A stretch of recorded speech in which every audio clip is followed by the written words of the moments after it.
Para siswa, mari kita belajar fisika lagi. Kali ini, kita membahas medan listrik dan hukum Gauss. Jangan lupa like dan subscribe ya. Medan listrik. Marilah kita perhatikan ilustrasi berikut. Kita letakkan muatan sumber medan listrik. Selanjutnya, kita dekatkan muatan uji Q01 dan muatan itu ternyata mendapat gaya listrik F1. Kita dekatkan lagi muatan Q02. Ternyata muatan Q02 itu mendapatkan gaya listrik F2 walaupun lebih kecil dari F1. Kita letakkan lagi muatan uji Q03. Ternyata tidak mendapatkan gaya listrik. Selanjutnya, kita letakkan muatan uji Q04 di sebelah kiri muatan sumber. Ternyata muatan Q04 mendapatkan gaya listrik F4. Kita letakkan lagi muatan uji Q05 dan mendapatkan gaya F5. Selanjutnya, kita letakkan lagi muatan uji Q06 dan terlihat tidak mendapatkan gaya listrik. Muatan-muatan itu sekarang dapat kita kelompokkan menjadi kelompok muatan yang mendapat pengaruh gaya listrik dan yang tidak mendapatkan gaya listrik. Kelompok muatan yang mendapatkan gaya listrik karena muatan-muatan itu berada di dalam medan listrik. Jadi, dapat kita katakan bahwa tempat di sekitar muatan listrik yang masih dipengaruhi oleh gaya listrik disebut medan listrik. Kuat medan listrik. Kuat medan listrik adalah gaya yang dialami muatan uji dibagi dengan besar muatan uji itu. Kita tuliskan sebagai E sama dengan F per Q0. Dengan E adalah kuat medan listrik. Kita tulis kembali E sama dengan F per Q0. Selanjutnya, F kita ganti dengan K Q1 Q2 per R kuadrat. Kita sesuaikan dengan ilustrasi. Q1 dan Q2 kita ganti dengan Q besar dan Q0. Hasilnya adalah E sama dengan K Q per R kuadrat. Atau E sama dengan 1 per 4 pi epsilon 0 Q per R kuadrat. Dengan epsilon 0 adalah permitivitas ruang hampa. Contoh soal 1. Muatan listrik min 16 mikrokulom diletakkan pada jarak X di kanan muatan plus 9 mikrokulom seperti gambar. Jika kuat medan listrik di titik A adalah 0, maka formulasi yang menunjukkan Z dan X adalah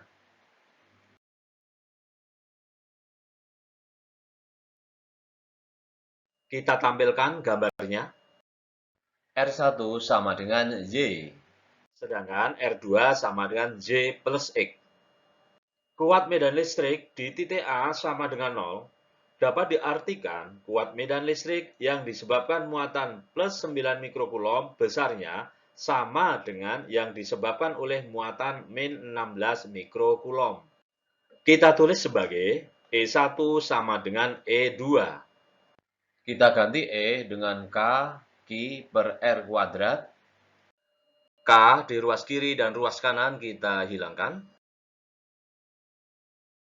Akhirnya kita dapatkan Z sama dengan 3X.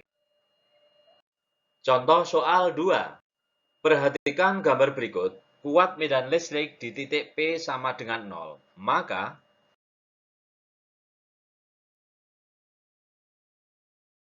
kita tampilkan gambarnya.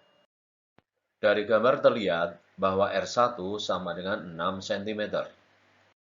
Sedangkan R2 sama dengan 2 cm.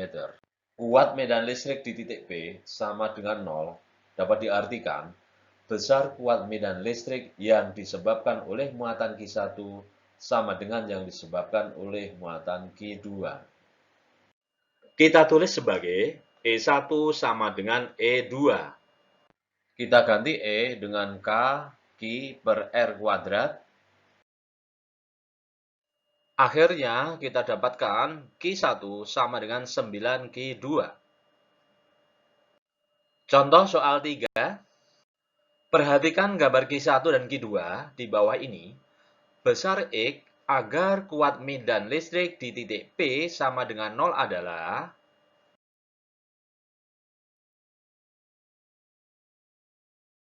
kita tampilkan gambarnya. Kita misalkan R1 sebagai 9 min X dan R2 sama dengan X. Kuat medan listrik di titik P sama dengan 0 dapat diartikan kuat medan listrik yang disebabkan oleh muatan Q1 sama dengan yang disebabkan oleh muatan Q2. Kita tulis sebagai E1 sama dengan E2.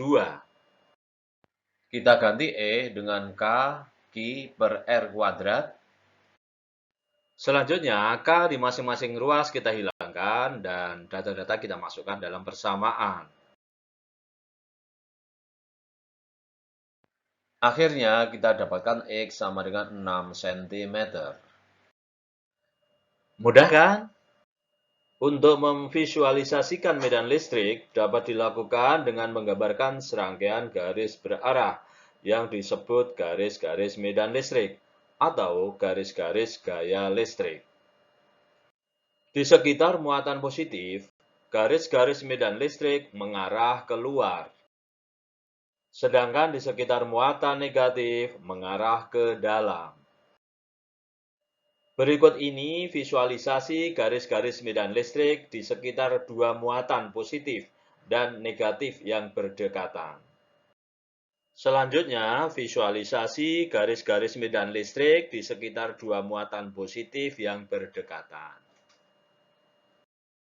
Terakhir, visualisasi garis-garis medan listrik di sekitar dua muatan negatif yang berdekatan. Contoh soal 1.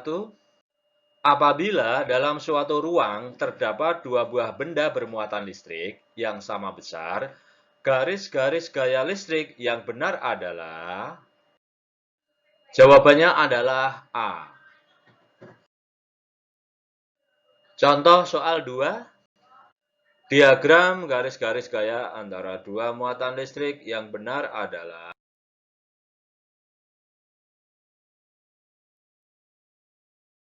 Jawabannya adalah C. Hukum Gauss. Perhatikan gambar berikut. Jumlah garis gaya yang menembus luasan A disebut flux listrik. Flux listrik yang tegak lurus melewati luasan A adalah flux sama dengan E kali A.